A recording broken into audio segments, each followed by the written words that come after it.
పట్నం మండలంలో ప్రసిద్ధ పుణ్యక్షేత్రం గండిపోసమ్మ ఆలయాన్ని వరద ముంచెత్తింది. అమ్మవారి మండలంలోకి వరద నీరు ప్రవేశించింది. దీంతో గండిపోసమ్మ అమ్మవారి దర్శనాలను నిలిపివేశారు. భక్తులను ఆలయానికి వెళ్లనీయట్లేదు. పుణ్యస్నానాలకు నదిలోకి దిగకుండా హెచ్చరిక బోర్డులు పెట్టారు.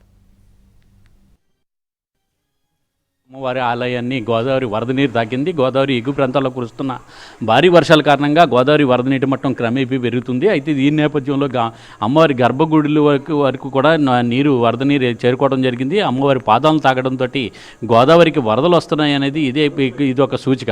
అంటే ఇక్కడ నుంచి గోదావరి వరదలు ఇక్కడ పెరిగినట్లయితే ధవళేశ్వరం బ్యారేజ్ దగ్గర మొదటి ప్రమాద హెచ్చరిక చేరే సమయానికి ఈ గండిపోసమ్మ తల్లి ఆలయం అంతా కూడా పూర్తిగా నిండిపోతున్న పరిస్థితి కనబడుతుంది. దీంతో అధికారులందరూ కూడా ఇప్పటికే అప్రమత్తమయ్యారు. గుడి కూడా దేవస్థానాల్లోని ఆదివారం సమయంలో చూసినట్లయితే ఇక్కడ పెద్ద ఎత్తున భక్తులందరూ కూడా తరలి వస్తారు. అంటే ఈ నేపథ్యంలో ఆదివారం నాడు భక్తులు ఎవరు కూడా ఇక్కడికి అమ్మవారి దర్శనాలకు రాకూడదని చెప్పేసి ఇక్కడ దర్శనాలు కూడా నిలిపేయడం జరుగుతున్నది. ఇక్కడ ఈ గండిపోసమ్మ తల్లి ఆలయం దగ్గర ఉన్న దుకాణాలన్నింటినీ కూడా మొత్తం తీసివేసి వాళ్ళన్నింటినీ కూడా ఎగువ ప్రాంతాలకు తీసుకుని వెళ్ళిపోవాలని చెప్పడం జరిగింది. ఈ గుడి మూసివేస్తున్నట్టుగా కూడా చెప్పడం కూడా జరుగుతుంది. దీంతో ఇక్కడ చూసినట్లయితే ఈ ఆలయ ప్రాంగణం అంతా కూడా మొత్తం పూర్తిగా ఇక్కడ వరద నీరు అంతా కూడా ఈ ప్రాంగణాన్ని అంతటినీ కూడా ఆవరించి ఉన్నది. వరద నీరు వచ్చిన కారణంగా ఎవరు కూడా లోపలికి వెళ్ళరాదని చెప్పేసి ఇక్కడ బోర్డులు కూడా ఏర్పాటు చేయడం ఉంది. అయితే గోదావరి నదిలోకి దిగడం కానీ నది దగ్గరకు వెళ్ళడం కానీ అతి ప్రమాదకరమైన, అలాగే స్థానాలు రేవులు కూడా మూసివేయడం జరిగిందని చెప్పేసి ఇక్కడ గోదావరి నది దరిదాపులు కూడా వెళ్ళరాదని చెప్పేసి ఇక్కడ అధికారులు సూచిస్తూ హెచ్చరిక బోర్డులను కూడా ఇక్కడ కార్యనిర్వహణ అధికారి పేరుతోటి ఏర్పాటు చేయడం జరిగింది.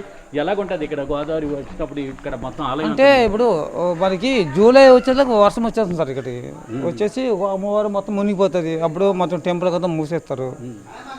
కానీ ఏమంటే ఇప్పుడు ఏమైనా డ్యామేజ్ అవుతున్నప్పుడు వర్క్ చేపిస్తారు సార్ ఇమీడియట్గా. ఇమీడియట్ మొత్తం వెళ్ళిన వరకు చేస్తున్నారు. ఏంటి అది అమ్మవారి పాదాలని గోదావరి వాటర్ తాగినట్లయితే అయిపోయింది సార్. ఆగిపోయింది అప్పుడు వచ్చేసింది. అప్పుడు వచ్చేది సార్ మొత్తం. ఏంటంటే మనకి కారణం ఏంటంటే ఈ కాపర్ డ్యామ్ గురించి. ఎందుకంటే మనం వర్క్ చేస్తారు కదా పోలవరం ప్రాజెక్ట్ వచ్చేస్తుంది. అది పెద్ద విషయం కాదు అది. అంటే ఇక్కడ ఇంకా కొద్దిగా వరద వచ్చిందంటే మొత్తం గుడి అంతా మునిగిపోతుంది. గుడికి మాస్తారు మనకి 15 days, ఓన్లీ 10 days మనం మునిగిపోతుంది సార్. నేను చెప్తాను కదా ఇప్పుడు మొత్తం 10 రోజులు మొత్తం మునిగిపోతున్నారు.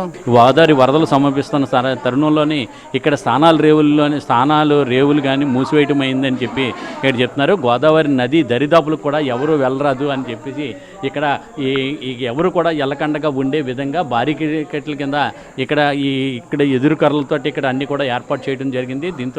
దీంతో ఇక్కడ చూసినట్లయితే గండిపోసమ్మ వారి ఆలయాన్ని గోదావరి వరద నీరు తాగడంతో ఇక్కడ గోదావరికి వరదలు వస్తున్నాయి అనేది మటుకి ఇక్కడ భక్తుల ఇక్కడ సూచన. దాంతో ఇక్కడి నుంచి కూడా ప్రజలందరూ కూడా అప్రమత్తంగా ఉండాలి. గోదావరి ఎగువ ప్రాంతంలో ఉన్న ప్రజలందరూ కూడా అప్రమత్తంగా ఉండాలి. గోదావరికి వరదలు సంభవిస్తున్నాయి అనేది మటుకి ఒక హెచ్చరిక మటుకి దీని ద్వారా తెలియడం జరుగుతుంది. గోదావరి వరద పోటుతో గొందూరులో చిరు వ్యాపారులు సురక్షిత ప్రాంతాలకు తరలివెళ్తున్నారు. గండిపోసమ్మ ఆలయం సమీపంలోని దుకాణాలను ఖాళీ చేసి మైదాన ప్రాంతాలకు తరలివెళ్తున్నారు. పోలవరం ప్రాజెక్టు నిర్మాణంతో ముందుగానే వరదలు వచ్చేశాయని, దీంతో జీవనోపాధి కోల్పోతున్నామని ఆవేదన వ్యక్తం చేస్తున్నారు బాధితులు.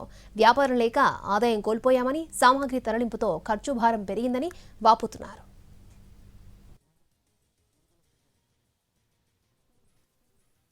గండిపోసమ్మ గుడి దగ్గర ఉన్న దుకాణాలు కానీ ఇల్లులు కానీ అన్నీ కూడా మొత్తం పూర్తిగా ఖాళీ చేయించడం జరుగుతున్నది. దీంతో వాళ్ళ సామాన్లన్నీ కూడా సదురుకుని ఇక్కడ సమీపంలో ఉన్న పురుషోత్తపట్నం వద్దకు వీళ్ళందరూ కూడా వెళ్ళిపోవడం జరుగుతుంది. అయితే ఇక్కడ చూసినట్లయితే ఈ దుకాణాలన్నీ కూడా మొత్తం పూర్తిగా ఖాళీ చేయడం జరుగుతున్నది.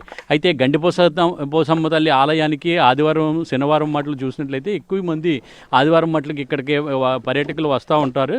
అయితే ఈ భక్తులు అందరూ కూడా ఎక్కువ వస్తున్న సమయంలోని ఇక్కడ వాళ్ళకి అవసరమైన సౌకర్యాలు అవి కూడా కల్పించడం కోసం వాటి గురించి ఇక్కడ కొన్ని దుకాణాలు ఏర్పాటు చేసుకుని కొంతమంది ఉపాధి పొందుతున్నారు. అంటే ఇప్పుడు గోదావరి వరదలు వస్తున్న సమయంలోని ఇక్కడ అంతా కూడా పరిస్థితి ఎలాగున్నది అనేది వీళ్ళని అడిగి తెలుసుకుందాం. అమ్మ, ఇక్కడ దుకాణాలు ఉన్నాయి కదా, మీకు గోదావరి వస్తుంది, ఇప్పుడు పరిస్థితి ఏంటి? ఇప్పుడు ఆదివారం వచ్చిన వాళ్ళకి గుడి అయితే క్లోజ్ చేస్తారు కదండి. పైన అయితే చిన్న గుడి అయితే పెట్టారు. వచ్చిన వాళ్ళు ఈ సండే వరకు ఉంచి నెక్స్ట్ సండే అయితే ఉండదు. అయితే ఇప్పుడు ఏంటమ్మా, మీరు ఇప్పుడు గోదావరి వస్తే అన్ని మునిగిపోతాయా?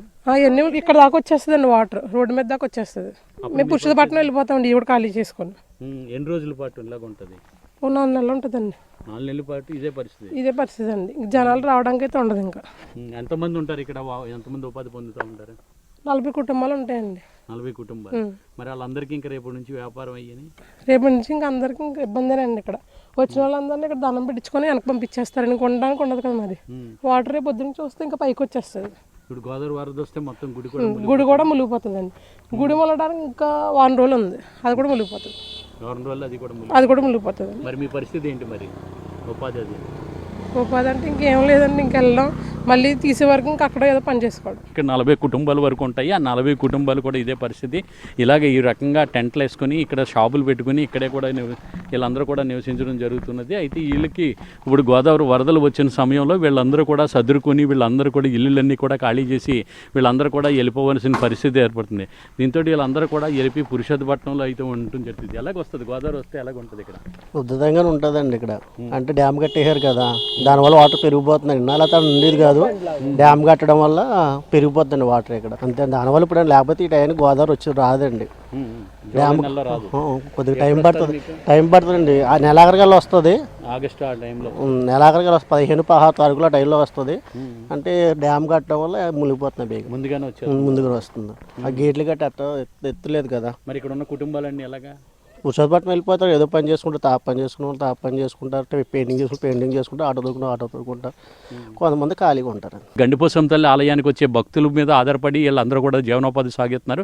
అయితే గోదావరి వరదలు వచ్చిన ఈ జూలై నెలలోనే, అంటే ఇప్పుడు కూడా ఆగస్టు ఇక్కడ జూలై నెలాఖరికి కానీ ఆగస్టుకి కానీ వస్తాయి.